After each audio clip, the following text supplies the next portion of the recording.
고린도전서 9장 19절에서 23절까지입니다. 우리 같이 읽겠습니다. 내가 모든 사람에게서 자유로우나 스스로 모든 사람에게 종이 된 것은 더 많은 사람을 얻고자 함이라.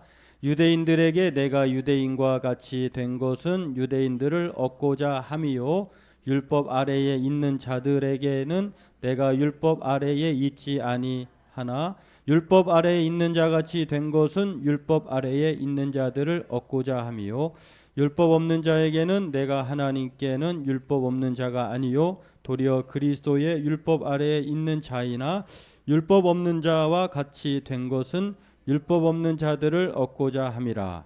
약한 자들에게 내가 약한 자와 같이 된 것은 약한 자들을 얻고자 함이요, 내가 여러 사람에게 여러 모습이 된 것은 아무쪼록 몇 사람이라도 구원하고자 함이니, 내가 복음을 위하여 모든 것을 행함은 복음에 참여하고자 함이라. 아멘. 예, 우리 말씀 듣기 전에 우리 함께 같이 인사하겠습니다. 요즘에 북중미 월드컵 있는데 대한민국으로 인사할까요? 그건 좀 아닌 것 같고요. 우리 한동안 한 주 동안 잘 세상에서 사시다가 이렇게 힘겹게 또 함께 마주 봐서 이렇게 좋고 행복하니까 우리 서로 인사하도록 하겠습니다. 반갑습니다. 늘 행복하십시오. 네, 하나님은 살아계시고 전능하시고 또 우리를 사랑하십니다. 이 말씀을 늘 마음속에 깊이 새기시고 세상 든든하게 살아가는 저와 여러분 되었으면 좋겠습니다. 교회를 시작하면서요, 이제 개척을 하면서 제가 유지하고 있는 우리 그 한 가지 사실이 있습니다. 그것은 교회와 개인의 경제적 후원과 지원을 온라인이든 오프라인이든 광고하거나 요청하지 않는다는 것이었습니다. 물론 지금까지 아무에게도 도움을 받지 않았다는 사실을 말하고자 하는 것이 아니라 공개적으로 먼저 우리 교회 개척했으니까 좀 교회 후원 좀 해주세요, 또 저를 좀 도와주세요, 이렇게 말하지는 않았다는 거예요. 뭐 그 이유는 이것이 옳아서가 아니라 다 다른데 몇 가지 이유가 있습니다. 먼저는 하나님께 전적으로 맡기고자 하는 그런 우선적인 마음이 있었고요. 또 하나는 저의 목회 방침하고 성향 때문에 그렇습니다.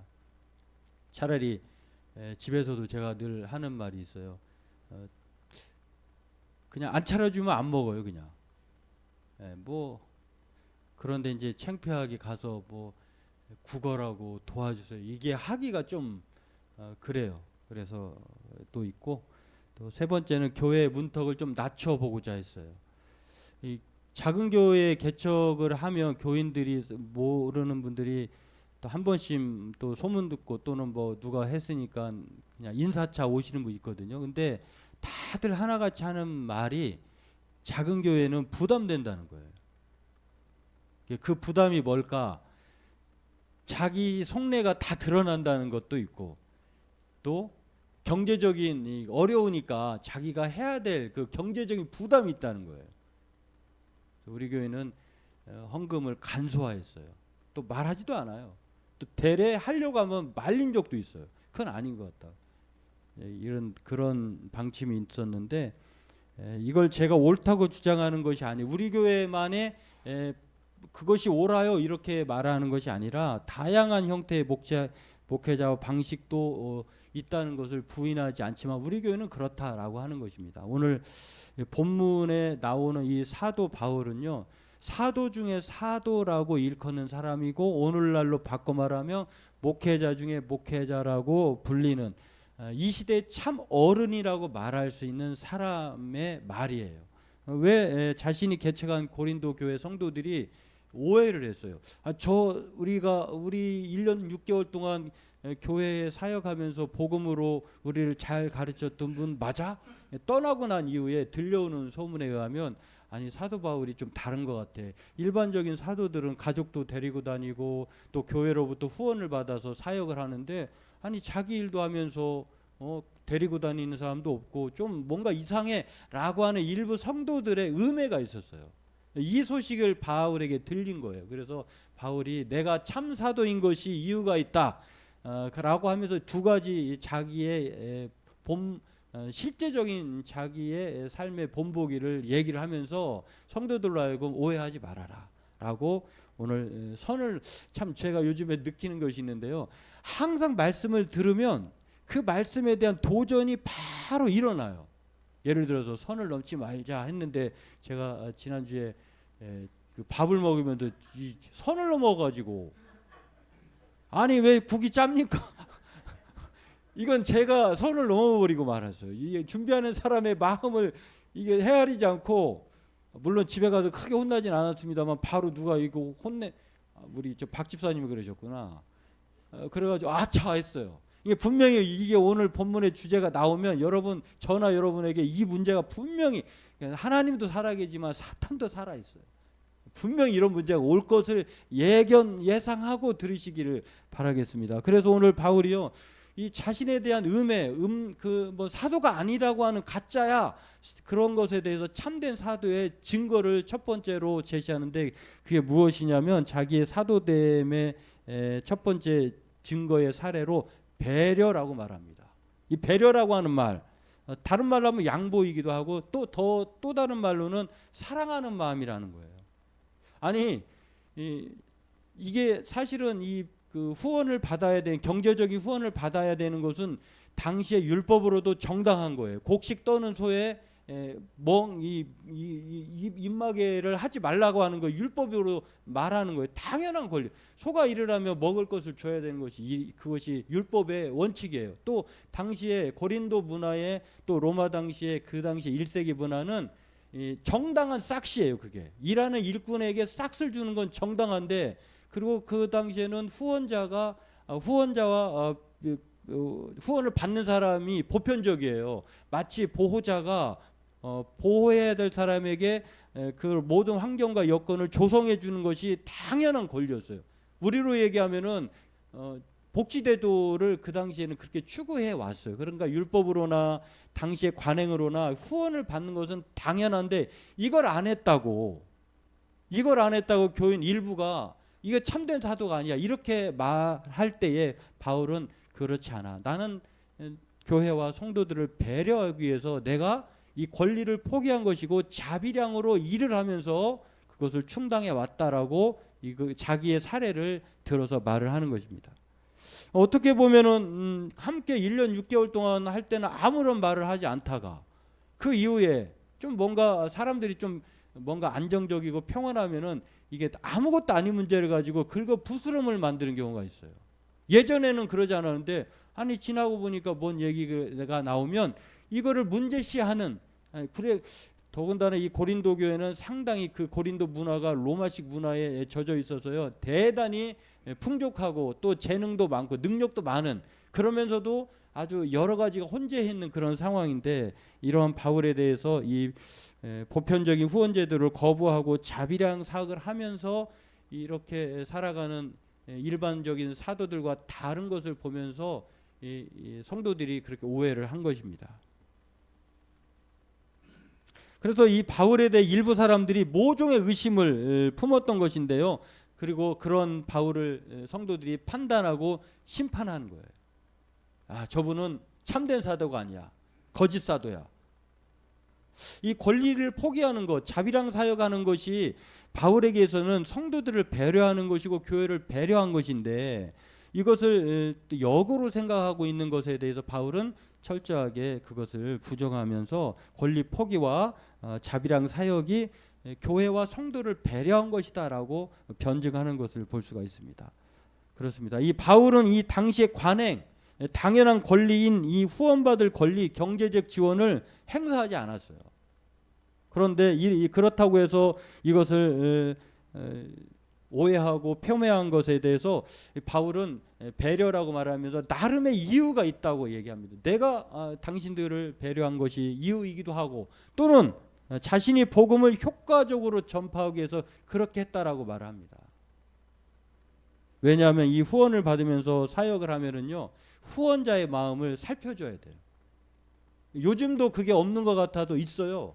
처음에는 뭐 어떻게 해가지고 이제 청빙을 받아가지고 목사님이 되잖아요. 담임 목사가 되면 그 교회 성도들, 특히 보이지 않는, 그러나 이제 계파 간의 갈등 여러 가지가 있는데 그 교회만의 분위기를 휘어잡고 있는 사람들의 귀나 마음을 흡족하게 해줘야 돼요. 그러니까 설교를, 하나님의 말씀을 그분의 입맛에 맞게 설교해줘야 되는, 그래서 평가를 받고 또 신임을 받아서 오래 목회하는 그런 경향이 있는데, 이것이 이 바울에게 있어서 관행으로 여겨졌던 것에 대해 바울은 자유롭게 복음을 선포하고 싶어서 이거를 거부했다는 거예요. 참 일리가 있는 말이에요.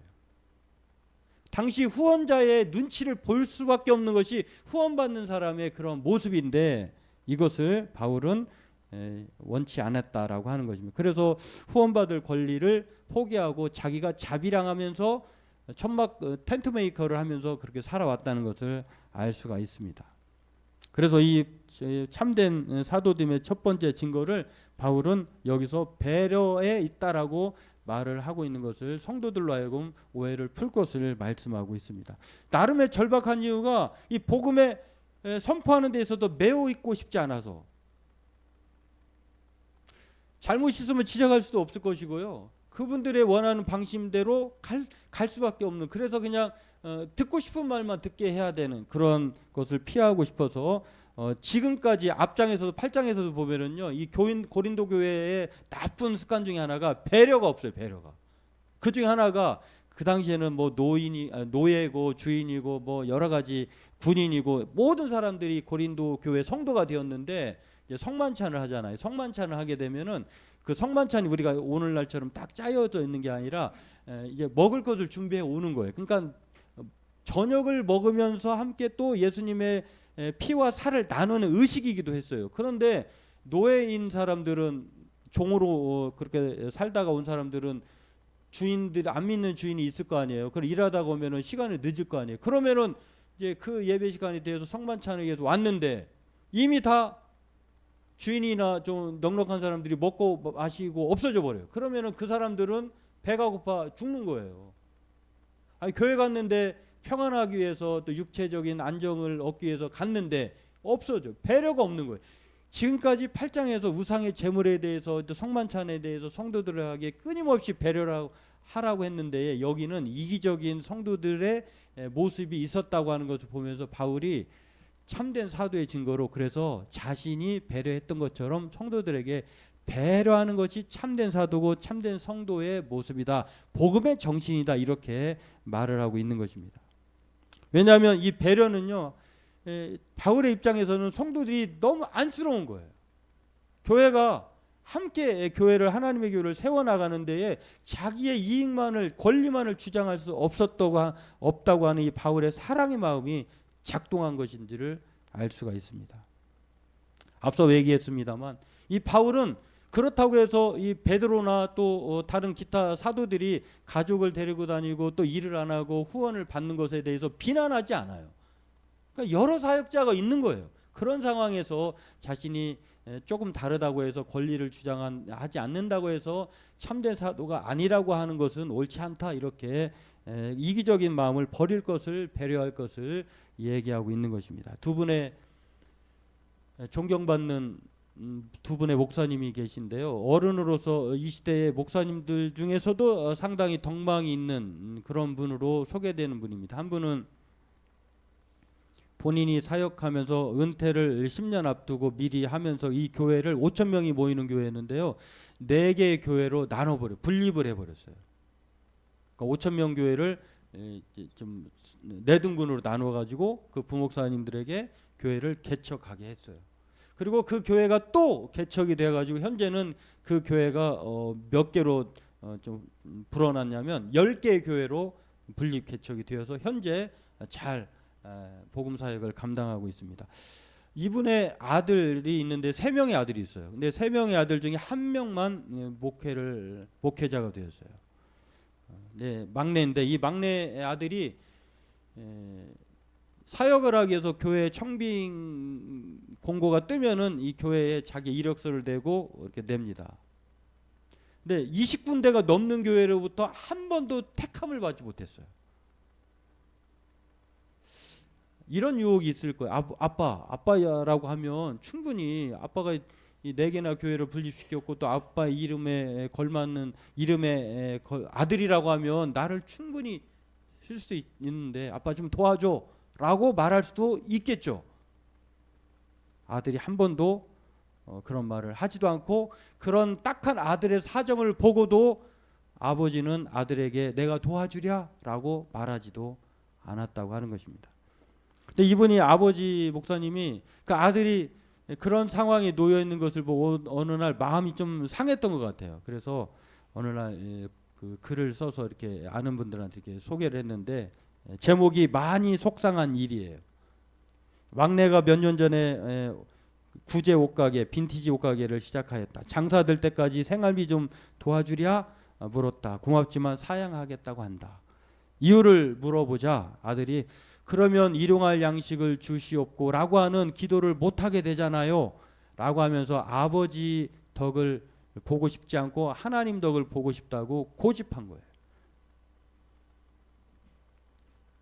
그런데 이 아들이요 가게를 시작한 지 얼마 안 되자 막내 아들이 아빠한테 이런 말을 했다고 합니다. 아빠 돈 버는 게 너무너무 힘들어.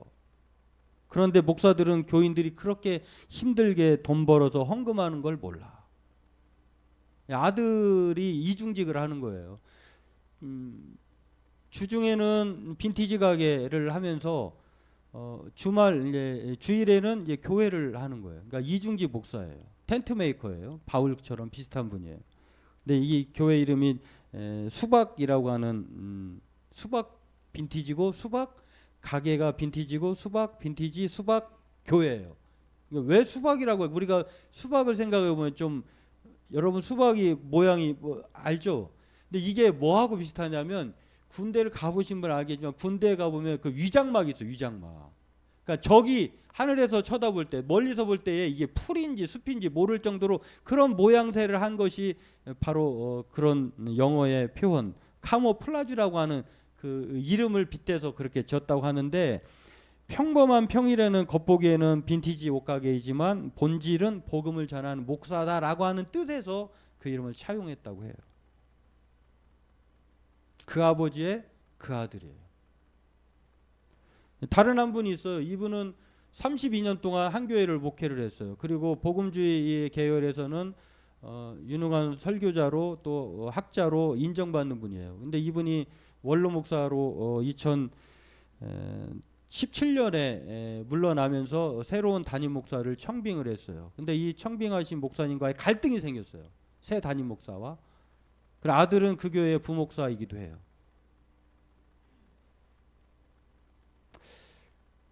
아들과 아버지가 원로 목사님이 개척을 하겠다고 교회에게 40억을 요구를 했어요. 그것도 최소 금액이에요.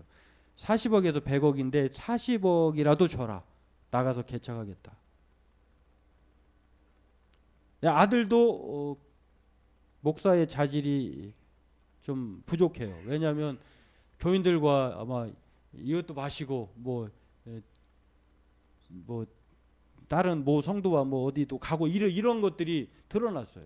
그러니까 아들도 조금 함량 미달이고 그런 훌륭한 목사님이지만 그 아들의 편을 들어서 40억을 요구를 해서 이게 큰 문제가 됐어요. 지금 어떻게 됐느냐?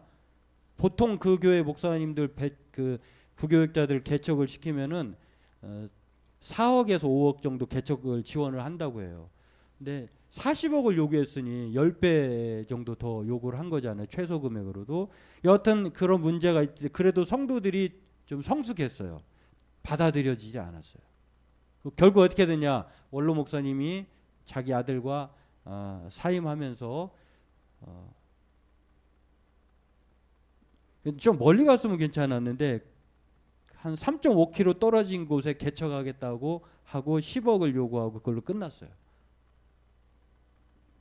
똑같은 존경받는 목사님이었는데 그 아버지와 그 아들을 여기에 대입해보면 배려라고 하는 주제가 떠올라요. 한 분은 교회를 배려하기 위해 성도를 배려하기 위해 자기 자식을 배려하기 위해서 권리를 포기하고 한 분은 당연한 권리라고 주장해서 이 한 32년, 40년 동안 쌓아왔던 이런 좋은 이미지가 완전히 한 번에 사라져 버렸어.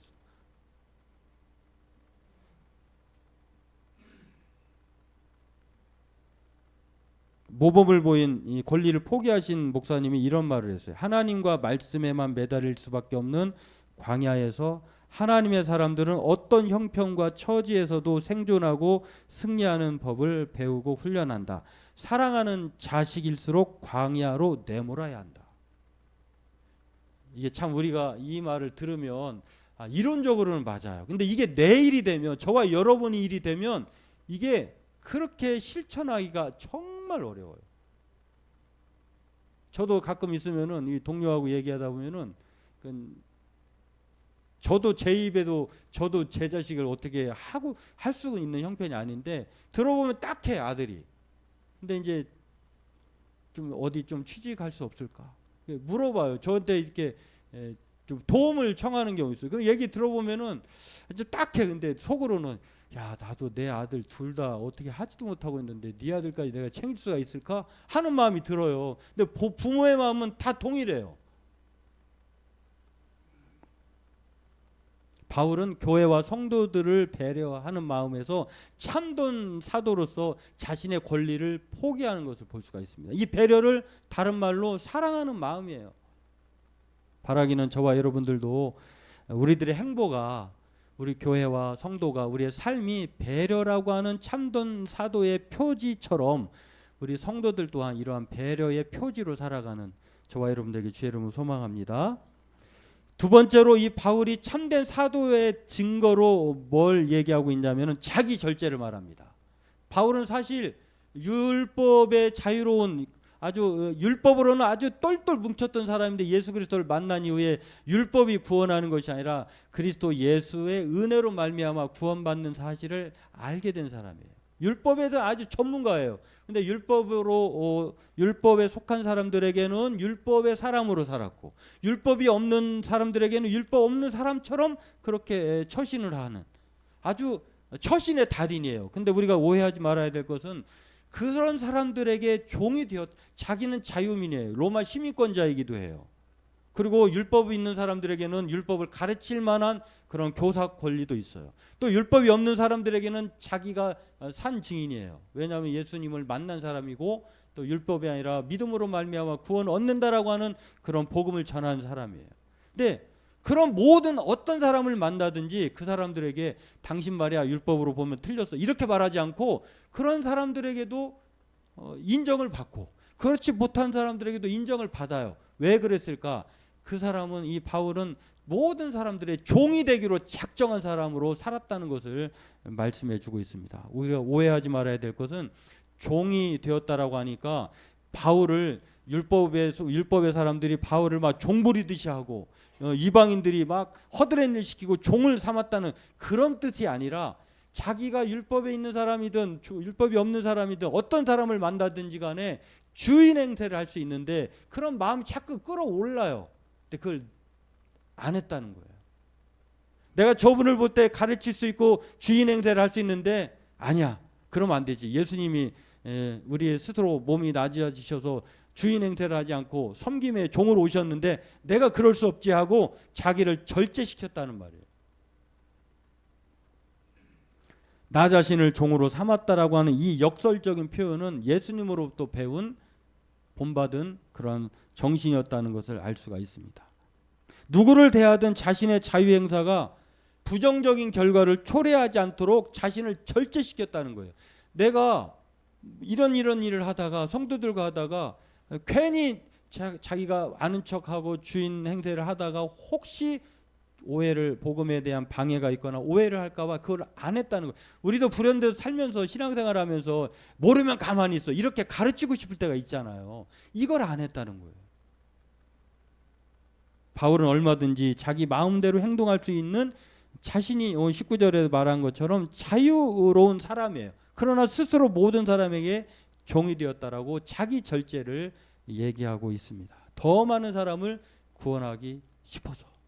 자기가 주장하면 주장할수록 사람들이 실족할까봐 주장하는 자세를 내려놓고 자기를 절제한 이유는 더 많은 사람들이 예수 그리스도께로 구원을 얻는 사람으로 또 불러들이고 싶어서 그렇게 했다는 것을 볼 수가 있습니다. 남을 위해 자기 자유를 포기하는 역발상.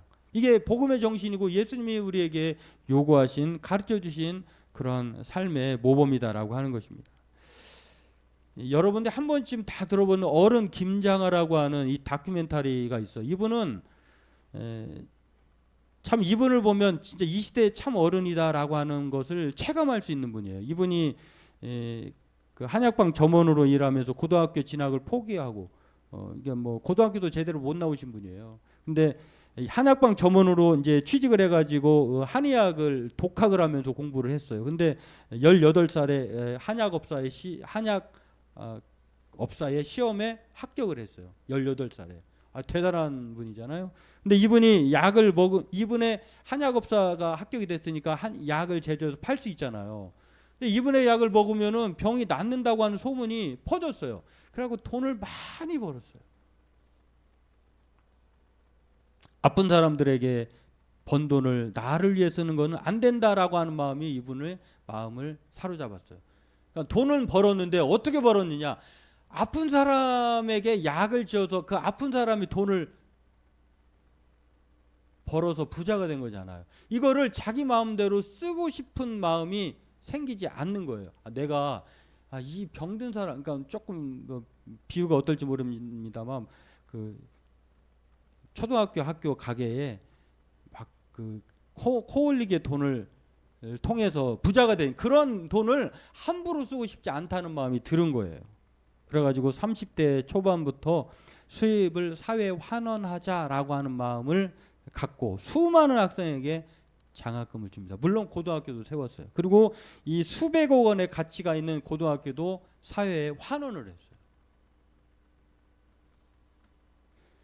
심지어는 도움받는 학생이 도움을 주는 사람이 자신인 것을 모르게. 왜냐하면 그렇게 알게 되면은 누가 자기를 도왔는지 알게 되는 순간 이 도움받는 학생이 자유가 제한될까 봐까지도 생각하면서 그렇게 했다는 것입니다. 참 이 시대의 어른이에요. 근데 이 이야기를 좋은 생각 6월호에 윤재윤 변호사가 썼는데요. 40년 동안 이분은 법관 생활을 하면서 참 어른이 어른답지 못한 사람을 참 많이 봤다는 거예요. 이 김장하 같은 이 어른 김장하 같은 분이 진짜 어른 같다고 하면은 이분이 법조인으로서 변호사를 해오면서 오히려 나이만 먹고 내면은 제대로 성장하지 못한 어른 아이, 성인 아이죠. 어른 아이 같은 사람이 더 많다는 거예요. 재판하는데요. 이제 뭐 아이가 자녀가 뭐 잘못돼서 재판 나왔잖아요. 그러면은 거기가 법정이잖아요. 자기가 변호사도 아니잖아요. 엄마가 나와가지고 자기가 막 그 아들을 변호하려고 하는 분도 계시고 80대 노인들이 친목단체 회장 자리를 놓고 80대 노인이시면 그것도 친목단체 장이 되려고 서로 법정에서 비난하고 이것을 이분이 소개를 하면서 고집과 미움으로 가득 찬 노인의 주름진 얼굴을 보면서 이걸 보기가 정말 힘들었다고 얘기합니다. 그러면서 나이나 학식이 높다고 해서 어른이 되는 것은 결코 아니다라고 말을 합니다. 여러분 한 번쯤 들어본 이 경남 거창고등학교에 걸린 직업 10계명을 여러분 한번 들어보셨거나 읽어본 적이 있을 것입니다. 이 내용을 보면은요, 누가 이런 곳에 갈까, 직업을 선택을 이렇게 할까 할 정도예요. 한번 들어보세요. 월급이 적은 쪽을 택하라. 우리는 월급이 많은 쪽을 택하죠. 내가 원하는 곳이 아니라 나를 필요로 하는 곳을 택하라. 승진의 기회가 거의 없는 곳을 택하라. 모든 조건이 갖추어진 곳은 피하고 처음부터 시작해야 하는 황무지를 택하라. 앞을 다투어 모여드는 곳을 절대 가지 마라. 장래성이 없다고 생각되는 곳으로 가라. 사회적 존경을 바랄 수 없는 곳으로 가라. 한가운데가 아니라 가장자리로 가라. 부모나 아내가 결사 반대하는 곳을 하는 곳이면 틀림없다. 의심치 말고 가라. 왕관이 아니라 단두대가 기다리고 있는 곳으로 가라. 이 이야기를 요즘 그 젊은 친구들에게 직업 선택의 10계명으로 제시하면 어떨까요? 말도 안 되는 소리 하고 계시네. 근데 이 거창고등학교 설립자인 전영창 선생이 만든 거예요. 이분이 외국에 가서 이제 신학을 공부하고 목사가 되고 오면은 이제 교수 자리가 이제 자동적으로 펼쳐지는데, 근데 이분이 이것을 직업 10계명을 통해서 이 학교를 만드신 건데요. 이분이 아들이 이제 전은성 교장 선생님인데, 아들이 어느 날 10년 전쯤에 어느 학교, 서울의 어느 학교에 가서 이게 직업 10계명의 계명을 이렇게 얘기하면서 했더니, 한 학생이 어떤 그걸 들고 있던 학생이 똑같은 반응을 한 거예요. 아니, 말도 안 되는 소리, 이게 그 현실과 맞지 않으니까 이거는 폐기해야 됩니다 라고 말을 하더라는 것입니다. 그래서 20년 전에 아이들이 강당으로 몰려와서, 이 학교 거창고등학교에서도 20년 전에 그런 일이 있었대요. 이건 10계명 뗍시다 시위도 했다는 거예요. 왜냐고 물어보니까 지키지도 못할 거예요. 그래서 이분이 그때에 3명의 사람을 얘기했대요. 누구 봐라, 이분들은 이렇게 했지 않냐 라고 했더니, 그렇게 시위하고 폐기하자고 했던 학생이 그냥 돌아서 가더래요. 그러니까 불가능한 건 아닌데 적을 뿐이라는 거예요.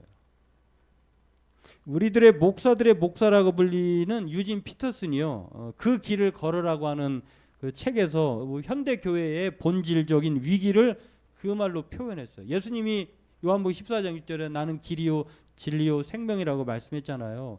근데 길에 대해서는 외면을 하고, 진리라고 하는 것은 예수님이 진리야라고 하는 거 붙들고, 그 예수님을 믿으면 생명이라고 하는 사실 아는데, 누구든지 걸어가야 하는 그 길은 원치 않는다는 거예요. 이렇게 말했어요. 우리는 진리로서의 예수님을 붙잡는 데는 열심이지만 길로서의 예수님을 따르는 데는 무관심하다. 바울은 자신의 참된 사도의 2가지 징표를, 하나는 배려, 또 하나는 자기 절제라고 말합니다. 이거는 예수님이 그렇게 길로서 대시한 것과 마찬가지예요. 현대교회는 진리라는 말씀에는 뜨겁게 반응하면서도, 막 진리가 아니면 우리는 막 이단이라고 공격하고, 요즘엔 또 막 그 다른 주장한 것에 대해서 또 요즘 막 여러 가지도 논쟁이 있는데요. 그렇게 뜨겁게 반응하면서도 길이라는 말씀에는 거의 관심을 두지 않아요. 바라기는 오늘 참된 사도의, 또 참된 그리스도인의 2가지 표지는 오늘 배려와 자기 절제에 있다는 것입니다. 우리는 주인이 되고 싶어하는 그런 이기적인 욕망이 있어요. 그래서 배려하고 싶지도 않고, 또 자기의 권리를 주장해서 어떻게든지 권리에 대한 대우를 받고 싶어 하지만, 그러나 예수님은, 또 참된 사도인 바울은 그거를 얘기 안 하고 역발상으로 배려와 자기 절제를 요구하고 있다고 하는 것입니다. 이것은 예수님이 보여주신 행보이기도 하고요, 우리가 따라야 할 모범이기도 합니다. 우리가 참된 사도 바울처럼 그렇게 행할 때 교회는, 그리고 세상은 점점 더 많은 사람으로 얻어지게 될 것입니다. 바라기는 한 주간 동안 한번 배려와 내가 막 그렇게 나서서 주인 행세하고 싶어하는 마음을 좀 이렇게 절제해서 더 많은 사람을 얻는 저와 여러분 되길 주의 이름으로 축원합니다. 기도하겠습니다. 하나님, 오늘 참된 사도의 2가지 근거가 바로 자기 절제, 겸손이라고 하는, 또 배려라고 하는 이 사도 바울의 이야기를 다시 한번 우리가, 한국교회가, 우리 교회가 다시 한번 귀담아 듣기를 원합니다. 하나님, 오늘 예수님께서 배려와 자기 절제를 통해서 더 많은 구원을 약속하시고, 또 더 많은 사람들을 아버지 하나님께로 인도하신 것처럼, 우리 또한 참된 그리스도인으로 사도 바울이 말했던 참된 2가지 증거로 살아가는 우리가 되게 하여 주옵소서. 세상에서 왕노릇하고 주인 노릇하려고 하는 이기적인 욕망을 조금 내려놓고, 더 많은 사람을 구원으로 인도하려고 하는 배려와 자기 절제의 삶을 살아가는 우리 성도들 되게 하여 주옵소서. 예수님의 이름으로 기도하옵나이다. 아멘.